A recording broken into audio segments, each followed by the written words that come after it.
Selamat datang di Ermo TV.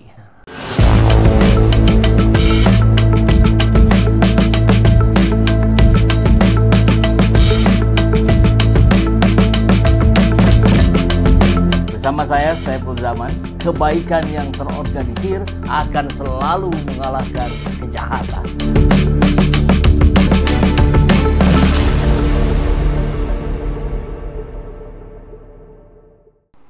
Ini kejadiannya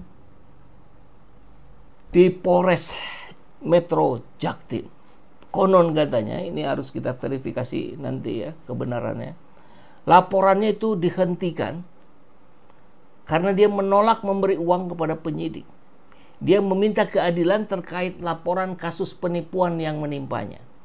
Jadi katanya ya kurang lebih begitulah gambarannya ya. Kalau ingin diproses ya masuk dulu piti gitu. Nah mudah-mudahan ini oknum. Dan oknumnya jumlahnya 0, sekian persen. Jangan oknumnya yang mayoritas.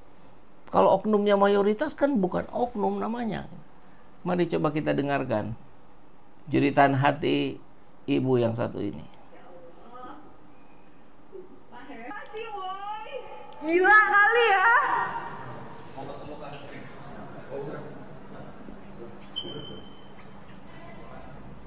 Komitmen Kapolri segala macem. Mana? Dijalanin nggak tuh? Mana? Terlapor bayar berapa sih? Hah? Gue jual ginjal juga nih buat bayar hukum. Gila kali ya. Tuh. Lihat itu tulisan-tulisan buat apa di depan ruang Kapolres kalau keadilan nggak bisa didapat. Buat apa ngelindungin orang-orang zolim? Coba. Gak bisa apa-apa kan, gue gak bakal berhenti. Lihatin aja, gue gak bakal berhenti nyari keadilan.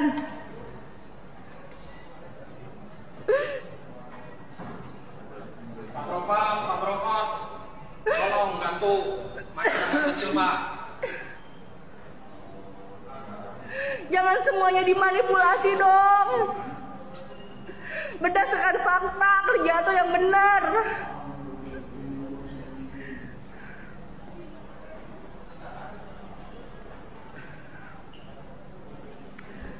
Kacau banget deh, sumpah Polres Jakarta Timur ya.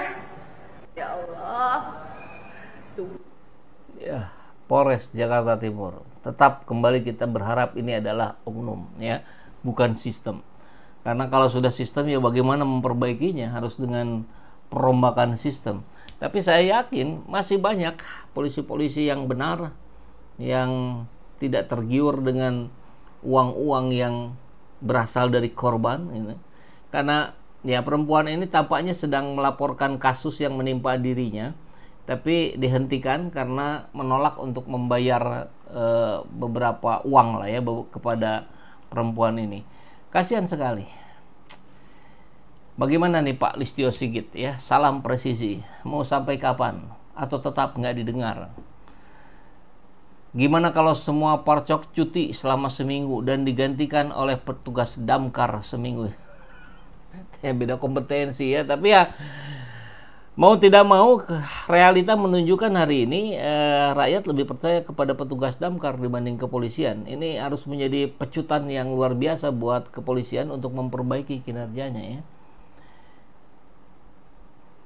Sampai ada kalimat-kalimat seperti ini, jangan harap ada keadilan dari perkara laporan di kepolisian, ngimpi katanya. Anda melapor maka akan ada yang lapar. Laporan Anda diterima asalkan ada fulus, maka operasional menjadi mulus. Karena pelayanannya bukan lagi melayani setulus hati, melainkan sefulus hati.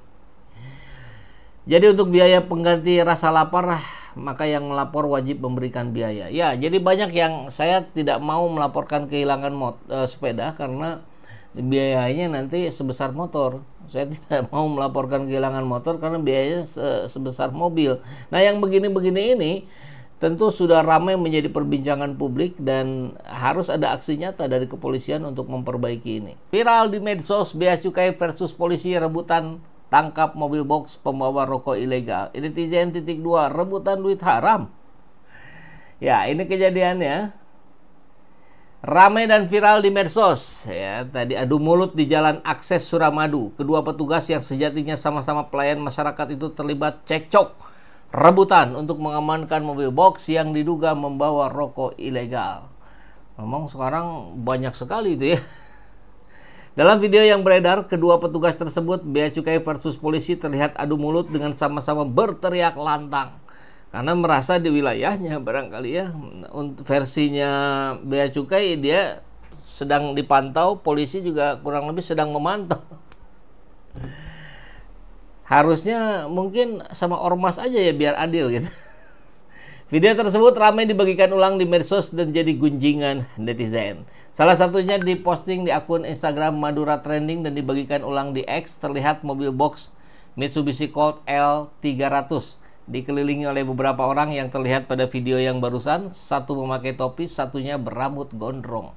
Keduanya teriak sama-sama keras. Narasi yang beredar, Bea Cukai dan versus polisi itu rebutan mengamankan mobil box yang diduga kuat membawa rokok ilegal. Kenapa harus berebut? Setengah-setengah aja. Netizen pun bertanya-tanya, kok bisa rebutan? Seharusnya kan bekerja sama. Jika yang diincar adalah barang ilegal yang melanggar hukum, pasti nggak ada urusannya sama duit dong. Mereka hanya berlomba-lomba untuk berbuat baik, berbakti kepada negara dan bersumbangsi bagi Ibu Pertiwi. Bisa aja nih satirnya ya. Komentar lainnya juga keheranan. Ngapain sama-sama petugas negara kok berebut menangkap pelaku kejahatan? Seharusnya kan saling berkoordinasi. Ini berlomba-lomba untuk mengayomi.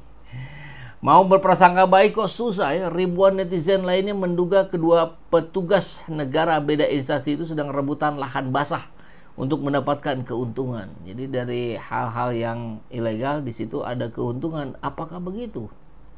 Tak sedikit yang menilai pria gondrong yang merupakan polisi merupakan backing juragan rokok ilegal. Hehehe, ketebak alurnya. Yang punya barang atau pabrik koncoan coklat BB diamankan. Lanjut 86. Komentar pengguna X dengan akun Galih.